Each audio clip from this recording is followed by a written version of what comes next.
As one half of the award-winning duo Republic of Two, and with his piano solo project, Mikoláš Růžička is a well-known figure on the Prague music scene. A native of Bechyně in South Bohemia, the musician also has a day job teaching at the city's Academy of Fine Arts. Our tour of Mikoláš Růžička's Prague begins on Jiřího's Poděbrad Square, in front of Jože Plečnik's modernist Church of the Most Sacred Heart of Our Lord.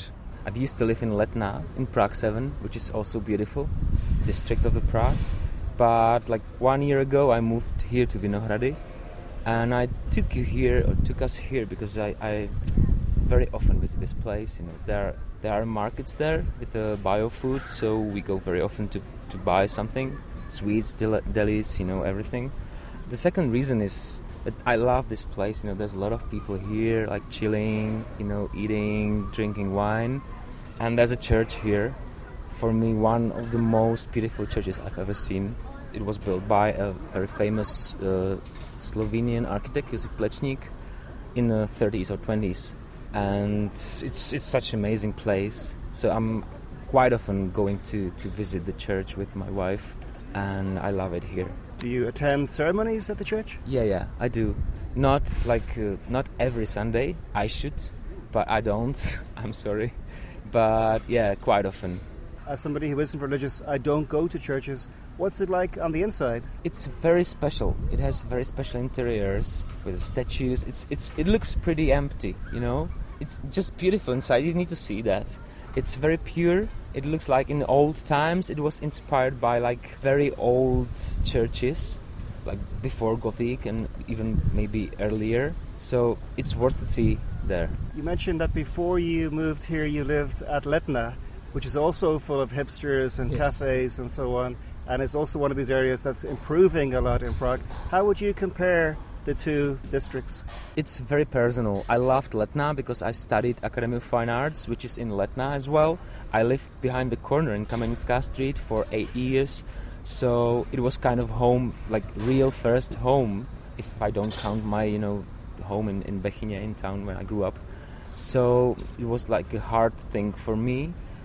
But then I met Andrea, my wife, and so I wanted to move where she lives because she bought a flat near in Moravská Street.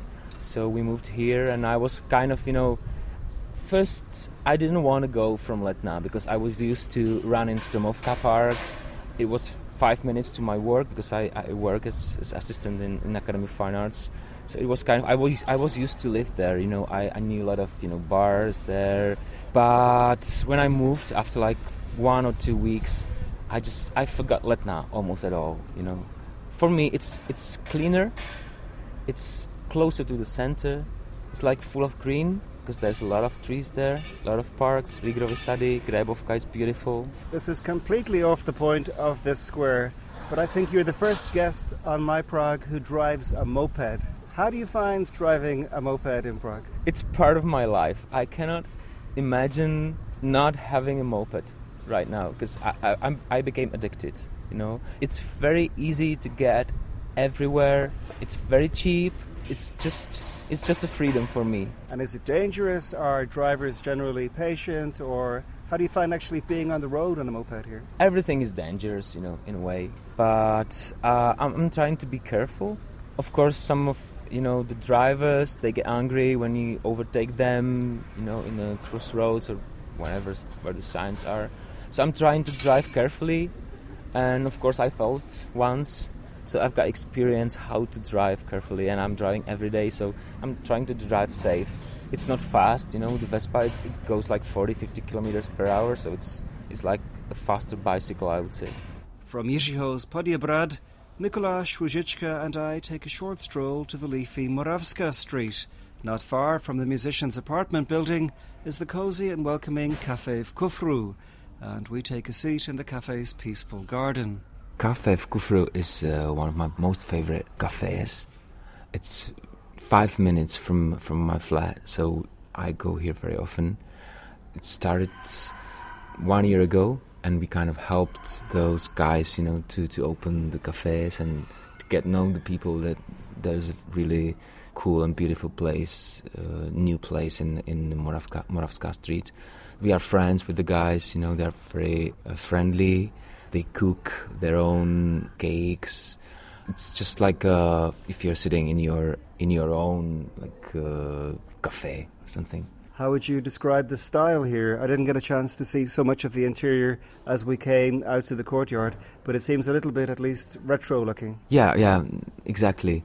It's kind of retro. It's called Café v Kufru, which means suitcase in English. The thing I really love in the interior is it's full of old things that have got the soul, you know. So it's full of old suitcases, photographic stuff, you know, all those, you know, jars and lamps and everything. It's chairs and it looks like in your grandmother's living room. And is it also open here in the evenings? Yes, it is. They are opening at 2 or 3 o'clock in the afternoon until the last guest leaves. And apart from Café v Kufru, what cafes or bars do you like in Prague?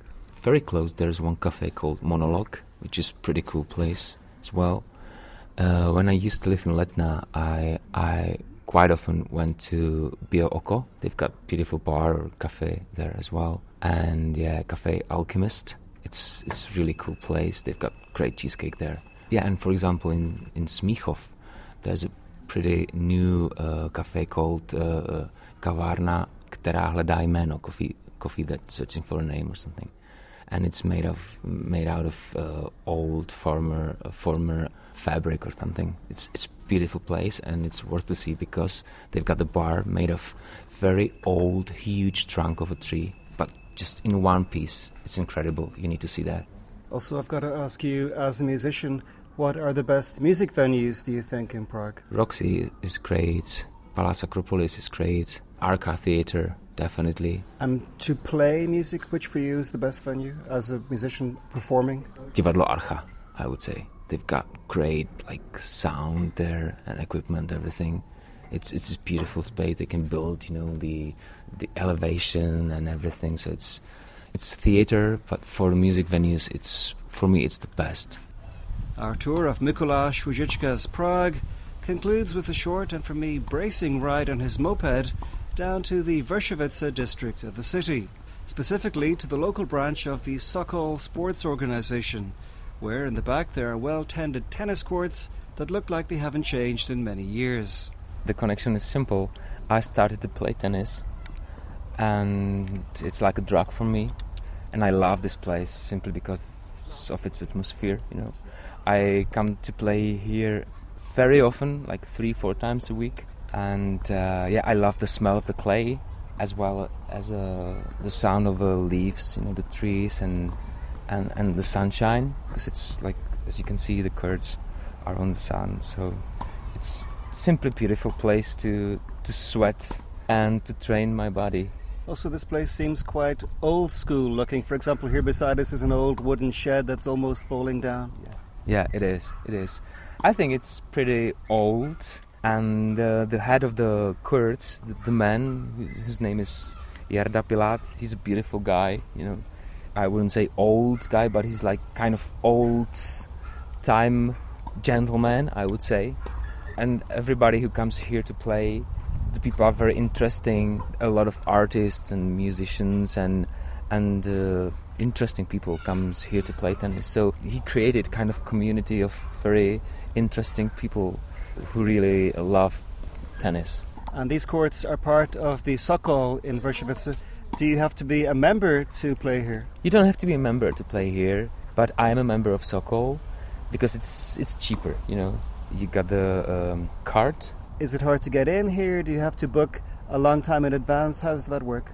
It depends if it's a season or not. During the summer, it's pretty harder. But the very special thing here is that they leave the courts open until almost it starts freezing. So all of the other outdoor courts in Prague, they are normally closed, but still you can play here.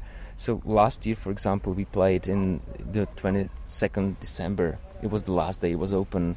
so almost till Christmas time, and it starts very early as well. Sokol, of course, is a very old Czech sports organization.